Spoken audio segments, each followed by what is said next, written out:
প্রতিদিন জাতীয় পত্রিকার সংবাদ শোনার জন্য চ্যানেলটি সাবস্ক্রাইব করে রাখতে পারেন। প্রতিদিন পত্রিকার শিরোনাম নিয়ে আপনাদের মাঝে আমি উপস্থিত হচ্ছি। বুধবার 2 জুলাই আজকের খবর। নির্বাচনী বাজেটে কোনো কার্পণ্য করা হবে না। আগামী জাতীয় সংসদ নির্বাচনে অর্থ বরাদ্দের ক্ষেত্রে কোনো কার্পণ্য করা হবে না বলে জানিয়েছেন অর্থ উপদেষ্টা। ওরা গায়ে জোরে প্রতিবেদন দিয়েছে। দুর্নীতি দমন কমিশনের দুদক চেয়ারম্যান ডক্টর মোহাম্মদ আব্দুল মোমেন বলেছেন, পদ্মা সেতুর দুর্নীতি ষড়যন্ত্র মামলার প্রতিবেদন বিগত কমিশনার গায়ের জোরে দিয়েছে। জুলাই ঘোষণাপত্র নিয়ে টালবাহানা নয়। জাতীয় নাগরিক পার্টির এনসিপির আহ্বায়ক নাহিদ ইসলাম বলেন, জুলাই ঘোষণাপত্র নিয়ে টালবাহানা সহ করা হবে না। নতুন বাংলাদেশ গড়তে হবে। জুলাই অভ্যুত্থানের বছর পূর্তিতে খালেদা জিয়া।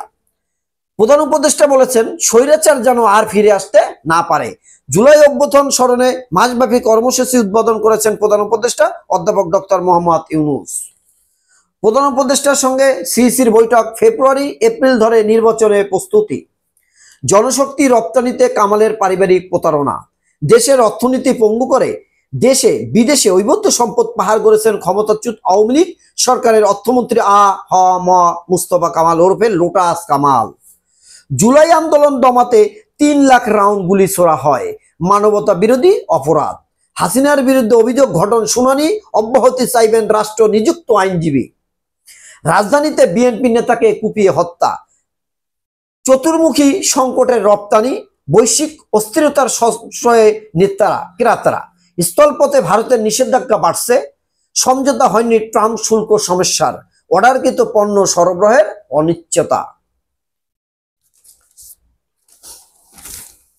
আতঙ্ক ছড়াচ্ছে বর্বরতা। জুনে 363টি নারী ও শিশু নির্যাতন, গণপিটুনি 41টি, নিহত 10 জন, অজ্ঞাতনামা 39টি লাশ উদ্ধার। বিচারের দীর্ঘসূত্রতা নিয়ে উদ্বেগ বিশেষজ্ঞদের। সামাজিক সহিংসতায় অস্থিরতা, আক্রান্ত হচ্ছেন নারীরা।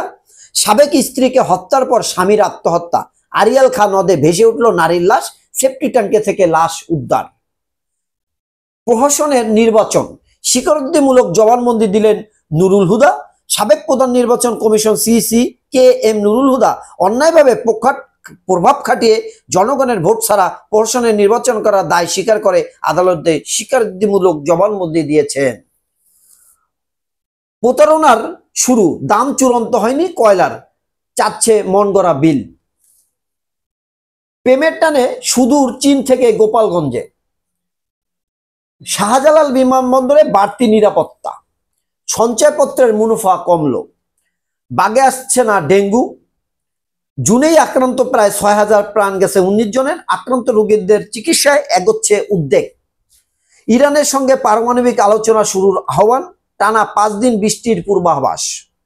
মুদ্রাস্ফীতির কবলে চায়ের আড্ডা। আজ থেকে আগামী 5 দিন সারা দেশে টানা বৃষ্টি হতে পারে বলে জানিয়েছেন বাংলাদেশ আবহাওয়া অধিদপ্তর। এর মধ্যে আগামীকাল 24 ঘন্টায় 4 বিভাগের বিভিন্ন জায়গায় ভারী বৃষ্টি হতে পারে বলেও জানিয়েছেন। আজকের মতো এই ছিল শিরোনাম। পরবর্তী প্রতিদিনের শিরোনাম শুনতে চ্যানেলটি সাবস্ক্রাইব করে রাখবেন।